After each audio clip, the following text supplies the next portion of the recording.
Hi grade 7s. Today what we're going to do is we're going to begin solving equations, and we're going to start by using mental math. So this is kind of just using your numbers, no pictures, no models today, just trying to use use the numbers to be able to isolate and solve for variables. So few important words that we need to make sure we understand. First of all, we're dealing with what we call equations today.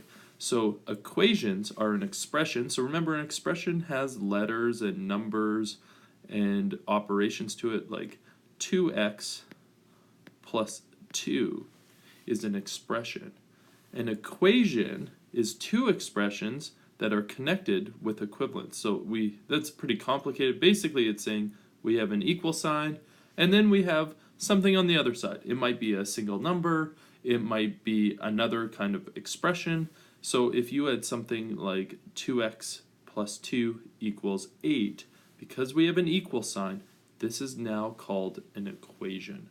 So it's really important to know. So an expression would be something like 3x plus 2, but the moment I put an equal sign and write 8, that would be an equation. So one thing that we like to know is that we're going to try and do is we're going to try and actually find a solution to the equation. So there's an answer to equations.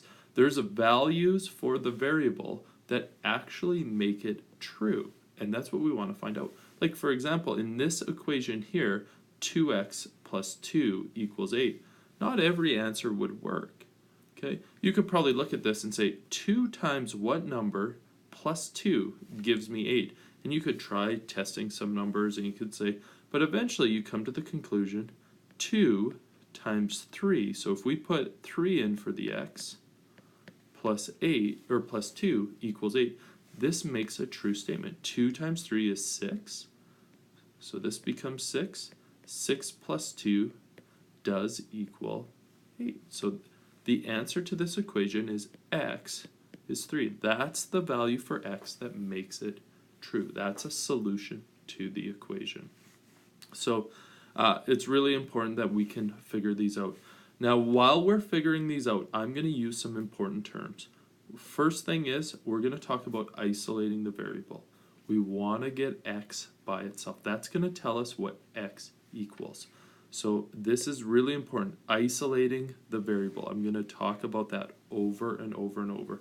The way we do that is we're going to use something we call inverse operations. It's basically like doing the opposite. So for example, if we're adding, the inverse of adding is subtracting. It's like they're opposites.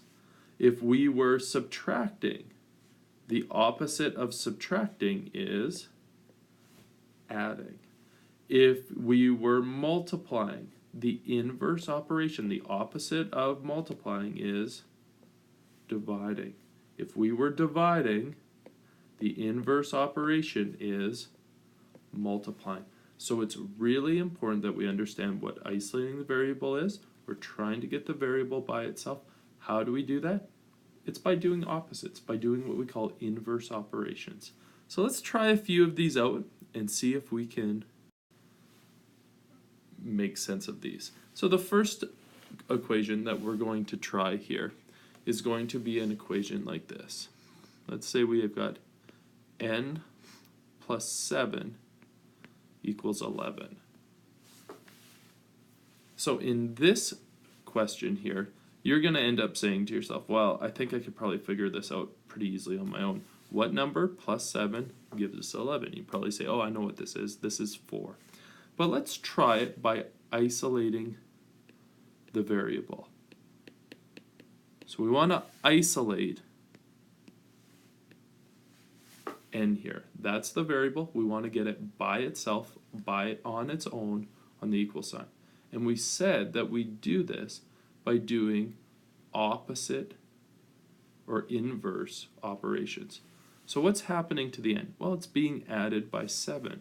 What's the opposite of adding by 7? We said the inverse operation of adding is subtracting. So what we're going to do here is on this right side of the equal sign, we're going to subtract 7. Now here's a really important idea in algebra, is what you do to the left side of the equation, so the left side of the equal sign, you have to also do to the right. Because think of an equal sign as like a balance, okay? So it's balanced. So for example, if you remove 7 of something, you take it off, your balance is going to become out of whack unless you also remove the same amount on the other side. So the neat thing is, on this side, the 11 side of the equal sign, I also need to subtract 7. Now here's the cool thing. What's 7 minus 7? It's 0. So what we've done is now on the left side, we have n plus 0, which is just the same as just having n. Now look at this side of the equal sign. 11 minus 7, what's that? The answer is 4. Now here is my solution. The solution here is n equals 4. So when the variable n is equal to 4, this solution is true. Now let me introduce you to something that's really important. We call it verifying. Whenever you do solving equations, you can always check to see if your answer is correct. We call that verifying the solution. So what you do is you take your equation, n plus 7 equals 11, and you put your answer for your variable into the equation. So wherever I see n, I'm going to replace it with 4. Now I ask myself, is this true? 4 plus 7, does it equal 11? And the answer is absolutely. We have just verified it's true. I know 100% that I got this question right. You can always check your answers by verifying. Let's try another one. Well, let's try a subtraction one. So let's say we had w minus 10 equals 15. So we're basically asking ourselves, what number, when you subtract 10, gives us 15? I think most of us would probably say, I think I can figure this out. Okay, but let's actually do this with algebra. We're just starting off nice and easy. So what's happening to our variable? It's being subtracted by 10. So what's the opposite of subtracting by 10? Well, the opposite of it, or the inverse operation, is adding by 10. But reminder, if I add 10 to the left side, to keep my equations balanced, I need to add 10 to the right side. So you can see w minus 10 plus 10, this is actually like negative 10 plus 10, which adds up to 0. So those things will disappear. We're left with w on the left side. 15 plus 10 leaves me with 25 on the right. So the answer to that is w equals 25. Let's verify it. We're going to check. I'm going to know whether I did this right or wrong. So first thing I want you to do when you verify, write down the equation. Put in your variable with your solution. So 25 was our answer for w. And I ask myself, is this true? 25 minus 10, is that 15? Answer is, yeah.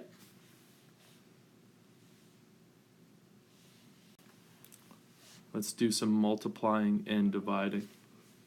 Let's try 8z equals 56. So what we're going to do here is we're going to do the same thing we're doing, except now what's happening to our variable z?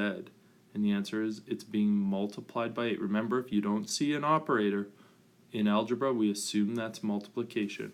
So what's the opposite of multiplying by 8? The answer is dividing by 8. So the neat thing is 8 divided by 8, it's not 0. It's equal to 1. So I'm left with 1z. So therefore 56 divided by 8 leaves me with 7. So 1z, or you can think of 1z as just z, is equal to 7. So now let's do our verify.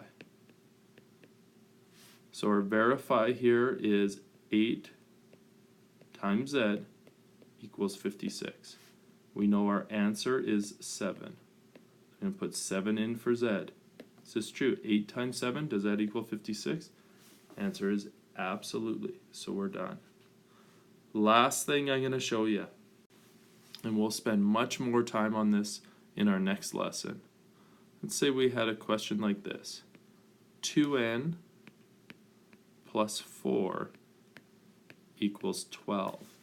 We've got two operations happening. So you can see here we've got 2 times n, plus we have an addition of 4 as well. So it's really important that we do this in the right order. So we've got bed mass is usually our order of operation. But the interesting thing is when I'm doing or when I'm doing algebra and I'm isolating a variable, I always think of it as untying a knot. So whenever you like tie a knot, the first knot that you tie goes to the bottom. Then when you tie again, the second knot goes on top of it. What we're trying to do is undo the top one first, then undo the second one. So what I always think of that as is we're always doing bed mass backwards. So we're going to kind of take care of the adding and subtracting first, then we'll deal with the division and multiplying after. So it's really important to kind of recognize that. If you kind of get that figured out, then things work all right. So the first thing we want to do is get rid of the adding 4 because we're working backwards in our bed mass. So 2n plus 4, so we're going to subtract 4 from the left side. So if I subtract 4 from the left to keep my equation balanced, I subtract 4 from the right. And I'm left with, on the left side, just 2n. On the right side, I'm left with 8. Next thing, 2 is being multiplied to n, so I'm going to divide both sides by 2. So what I'm going to do here is I'm left with n. On the right side, I'm left with 4. So you can see my solution to this is n equals 4. Let's verify this. So how do we verify? Write your equation, 2n plus 4 equals 12. Put in your n value, which was 4, is our solution. 2 times 4 gives me 8.